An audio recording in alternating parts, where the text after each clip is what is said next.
Hello dear students, एक बार फिर से आपका स्वागत है स्टडी की ओर यूट्यूब चैनल पे।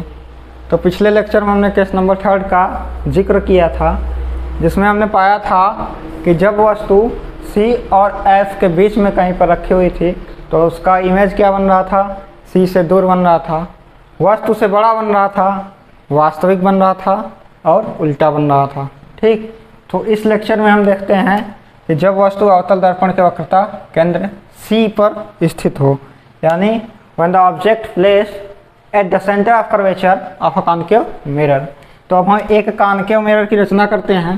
तो रचना के लिए हमने बताया है कि कैसे बनाते हैं।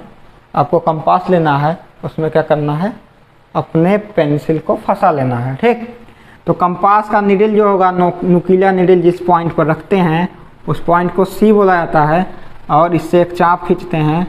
ये चाप हमने खींच लिया इस टाइप से। ठीक, इसको पेंट कर दिया। ठीक, ये इसका जो मिडिल पॉइंट होगा या सेंटर पॉइंट उसको पोल बोलते हैं। ठीक, C और P से स्केल की सहायता से एक लाइन ड्रॉ करेंगे। इस लाइन को क्या बोलते हैं, प्रिंसिपल एक्सिस। ठीक, अब हमें पता है कि C और P के मिडिल पॉइंट को क्या बोलते हैं, फोकस, क्योंकि C और P के बीच की दूरी क्या होती है, वक्रता त्रिज्या होती है, और वक्रता त्रिज्या की आधी क्या होती है, फोकस होती है। अब हमें वस्तु को कहाँ पर रखना है, बिल्कुल C पर रख देना है। ये यहाँ पे C पे रख दिया। ठीक, तो पहले केस में हमने C और P के बीच में रखा था, दूसरे केस में F पर रख दिया था, तीसरे केस में देखा था जब C और F के बीच में कहीं पर था, यानी इसके बीच में कहीं पर भी था। अब चौथे केस में देखते हैं कि C पर ही जब वस्तु को रख दिया जाए तब क्या होगा। तो देख लेते हैं क्या होगा, इमेज बनाकर देख लेते हैं क्या होगा। ठीक, रटना नहीं है, इमेज बनाकर हम खुद देख लेते हैं कि क्या होगा। ठीक, तो 4 केसेज हमने देखे थे इमेज के फॉर्मेशन में। पहला केस ये था कि जब इंसिडेंट रेज क्या होती है, मुख्य अक्ष के समानांतर आती है या parallel to the principal axis आपतित होती है, इंसिडेंस होती है, तो आफ्टर रिफ्लेक्शन वह फोकस से होकर रिफ्लेक्ट हो जाती है, यानी फोकस से होकर चली जाती है। ठीक, दूसरा केस हमने देखा था जब कोई लाइट रेज सेंटर से आती है तो सेंटर से ही परावर्तित हो जाती है। तीसरा केस देखा था जब फोकस से कोई लाइट रेज आती है तो मुख्य अक्ष के पैरेलल होकर बाहर चली जाती है या परावर्तित हो जाती है। ठीक, चौथा केस देखा था जिस एंगल से पोल पर इंसिडेंट होता है उसी एंगल से पोल से रिफ्लेक्ट हो जाता है। ठीक, तो हम उन्हीं चारों में से किसी 2 का उपयोग करेंगे। तो यहाँ पे सेंटर से जा सकती है क्या कोई लाइन, नहीं जा सकती, क्योंकि सेंटर पर ही हमने इमेज रख दिया है ना। दूसरी केस अब यूज कर लेते हैं, पहला वाला केस, यानी कि जब कोई लाइट रेज क्या होती है, parallel to the principal axis incident होती है। तो यहाँ से parallel to the principal axis हमने लाइट को इंसिडेंट कर लिया। ये क्या हो गया, पॉइंट ऑफ इंसिडेंस हो गया। ये क्या हो गया, इंसिडेंट रे हो गई। और यहाँ से क्या होता है, ये रिफ्लेक्ट होगा तो कहाँ जाएगा, बिल्कुल फोकस से होकर निकल जाएगा। ठीक, ये हमारा फोकस से होकर परावर्तित हो गया। दूसरा केस C से तो हम लेना ही जा सकते।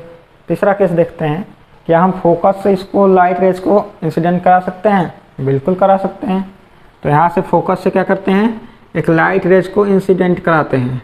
ठीक, ये लाइट रेज आई कहाँ से, फोकस से होती है। ठीक, तो क्या हो रहा है, ये बिल्कुल इसके पैरेलल चली जाती है, कहाँ से, जितने एंगल से ये इंसिडेंट होती है, यानी ये इस एंगल पे यहाँ पे इंसिडेंट होगी, ये पॉइंट ऑफ इंसिडेंस हो जाएगा इसका। तो क्या होता है, फोकस से आने वाले प्रकाश किरण परावर्तन के पश्चात क्या हो जाता है, मुख्य अक्ष के समानांतर चला जाता है। तो ये मुख्य अक्ष के समानांतर एक लाइन हमने रिफ्लेक्ट कर दिया, ये क्या हो गई, रिफ्लेक्टेड लाइन हो गई। ठीक, रिफ्लेक्टेड रेज हो गई, ये हो गया। तो हम देखते हैं कि ये कहाँ पे काट रहा है, इस पॉइंट पे काट रहा है। तो जिस पॉइंट पे काटता है वहाँ पे इमेज का फॉर्मेशन हो जाता है। तो हम यहाँ से देखते हैं कि जब हम इसको मिलाएंगे तो प्राप्त होता है कि यह बिल्कुल सेंटर पे ही प्राप्त होता है। ठीक, जब आप अपने पेज पर बनाएंगे इस इमेज को तो आपको मिलेगा कि बिल्कुल ये C के नीचे बन जाता है। ठीक, C के नीचे बन जाता है। और साइज भी नापेंगे आप तो जितना ये ऑब्जेक्ट का साइज रहेगा उतना ही इमेज का साइज रहेगा। तीसरी बात क्या हो गई, यह सामने बन रहा है, सामने बन रहा है यानी कि रियल बनेगा। ठीक, तो कंक्लूजन क्या निकला या इमेज की स्थिति क्या मिली, तो position of image, position of image या प्रतिबिंब की स्थिति क्या हो गई, प्रतिबिंब की स्थिति, प्रतिबिंब की स्थिति क्या हो जाएगी, देखते हैं यहाँ पे। पहला केस क्या हो गया, पहला कंक्लूजन इसका क्या निकला कि यह कहाँ पर बन रहा है, इमेज कहाँ बन रहा है, इमेज आप देख रहे हैं कि सेंटर पे ही बन रहा है ना, तो इमेज फॉर्म्ड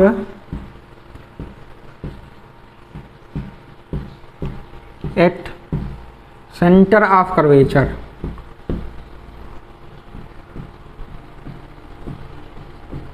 ना, सेंटर ऑफ कर्वेचर यानी सी पर था, सी पर ही बन गया, ठीक। प्रतिबिंब वक्रता केंद्र पर, वक्रता केंद्र पर ही बनता है, ठीक। दूसरा क्या हो जाएगा वस्तु, दूसरा क्या हो जाएगा, रियल बनेगा और इन्वर्टेड बनेगा क्योंकि दर्पण के सामने बन रहा है हमारा, ठीक। तो दूसरा क्या हो जाएगा हमारा, ये देखो दर्पण के सामने बन रहा है तो रियल हो जाएगा, यानी यहाँ पे हम पर्दा लगा सकते हैं, स्क्रीन लगा सकते हैं, तो रियल हो गया। इन्वर्टेड हो गया, इन्वर्टेड का मतलब उल्टा। यहाँ पे देख रहे हैं कि ऑब्जेक्ट हमारा ऊपर की तरफ था प्रिंसिपल एक्सिस से और ये प्रिंसिपल एक्सिस से नीचे हो रहा है, यानी कि इमेज हमारा क्या हो गया, इन्वर्टेड हो गया ना। तो दूसरा क्या हो गया, रियल एंड इन्वर्टेड, यानी क्या हो गया, वास्तविक तथा उल्टा ना। तीसरी कंडीशन क्या हो जाएगी, तीसरी कंक्लूजन या निष्कर्ष, हम देख रहे हैं कि वस्तु क्या है, वस्तु इतना बड़ा सा था और ऑब्जेक्ट भी सेम साइज का है ना। तो क्या हो जाएगा, ऑब्जेक्ट क्या हो जाएगा हमारा, बिल्कुल उसी साइज का हो जाएगा, इमेज क्या हो जाएगा, बिल्कुल उसी साइज का हो जाएगा जिस साइज का हमारा क्या था, ऑब्जेक्ट था ना। तो यहाँ देखेंगे image is same size as object, हाँ। वस्तु यानी प्रतिबिंब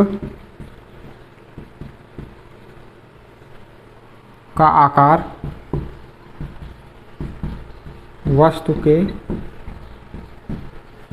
आकार के समान है ना।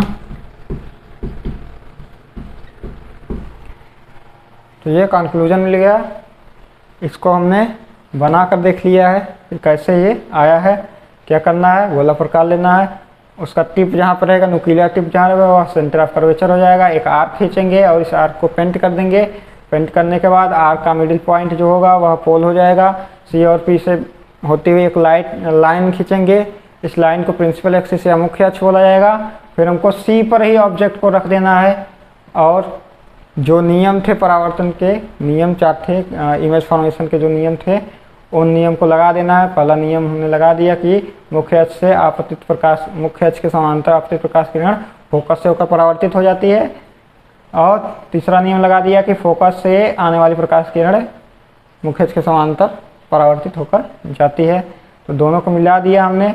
दोनों क्या होंगे, रिफ्लेक्टेड रेज जिस पॉइंट पर काटेंगी वहाँ पे इमेज बन जाएगा। तो हम देखते हैं कि बिल्कुल सी के नीचे ही ये काटती हैं एक दूसरे को, और जो ऑब्जेक्ट की लंबाई थी वही लंबाई क्या हो गई, इस इमेज की हो गई ना।